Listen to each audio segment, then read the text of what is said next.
One of the ways I can get my different types of random samples is to use something called a random number table.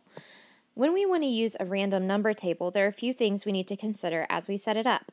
So to select our sample, the first thing is that we need to number each object in the population with the same length, and we need to make sure that these lengths are the same number of digits. Then, to get them to be the same number of digits, we can use leading zeros if we need to. Once we've chunked them into groups of the numbers that we need, you're going to ignore any numbers that are outside the range. So if I want to take a sample of 500 people and I have the number 642 show up in my table, I would ignore it. I'll also ignore if any numbers repeat. We want to make sure that we're clear in communicating, so indicate when to stop once you've gotten to your selected sample size. Along those lines, we're going to mark on the table to make sure it's clear how we conducted our random number table. And if it's a stratified sample that we're doing, then repeat it with each strata. So in this first example, we're going to start with what we talked about on the first day of statistics, which was identifying the who and the what of our situation. So in response to nutrition concerns raised last year about food serviced in school cafeterias, the Smallville School District entered into a one-year contract with the Healthy Alternative Meals Ham Company. Under this contract, the company plans and prepares 2,500 meals daily for students at the elementary school, the middle school, and the high school, with a focus on good nutrition. The school administration would like to survey a sample of 200 students in the district to estimate the proportion of students who are satisfied with food under this contract. So take a second. What would be the population, the parameter, the sample, and the statistic?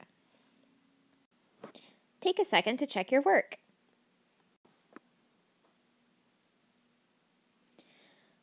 So back to this same situation, we're going to describe how to use a random number table to conduct a simple random sample that could get that 200 students from 2,500 students in the district.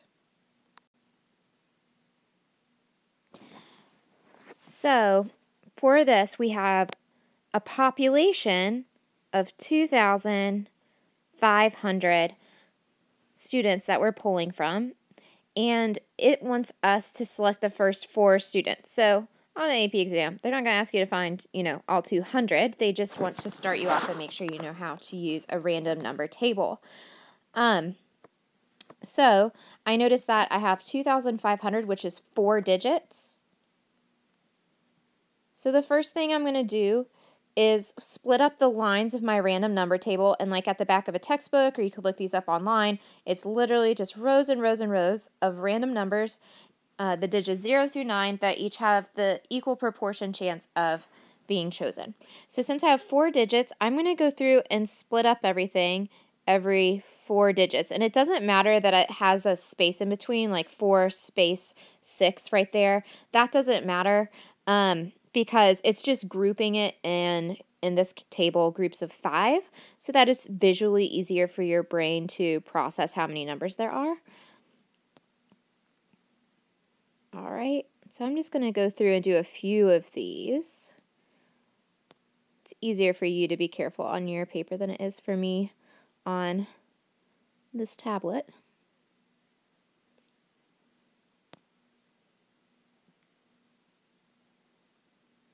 All right, I'm going to stop there for now, and fingers crossed that I went far enough.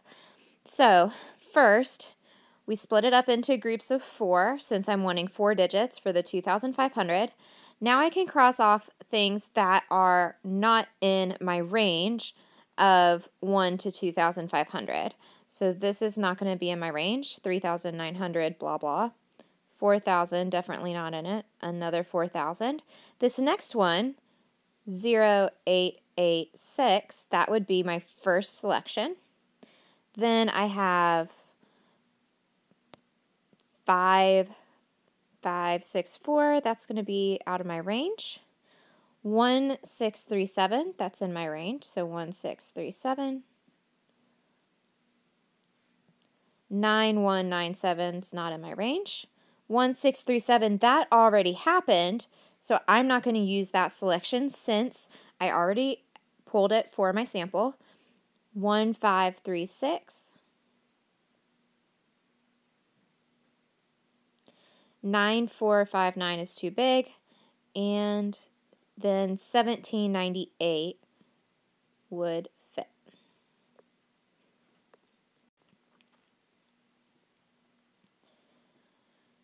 So now we're going to talk a little bit about what sort of sample, go back to sampling, and what's going to be best for stratification. So the administration decides that a stratified random sample might be a better sampling method. If a stratified random sampling procedure is used, give one example of an effective variable on which to stratify this survey. So remember, stratified is when we take some from all. So I'm talking about different levels of schooling, so it would make sense to take some students from all levels of school. So that would be, I'm going to abbreviate, elementary school, middle school, and high school. So why would this be an advantage to do a stratified random sample or over a simple random sample in this context? Think about it. So what I want is really to not end up having a whole bunch of high school students and not a lot of elementary school, or a lot of middle school and not of either of the others, because I don't know if you've been around elementary school students lately, but they eat a lot different than high school students. So we want to get a nice broad overview. So a stratified random sample might be particularly helpful. So how could we use a random number table to conduct a stratified random sample on those 200 students? Broadly, what we could do to get our stratified random sample is take a random sample of elementary school students, middle school students, and high school students separately to get approximately equal representation from each of those. So another administrator thinks instead we should do a cluster sample by grade level. So what we could do then, between kindergarten and 12th grade, we could use the digits 0, 0 to represent kindergarten. I'm just going to use K5. And we could use up to the digits 12 to represent seniors. And then we can use a random number table to select one number between 0, 0 and 12.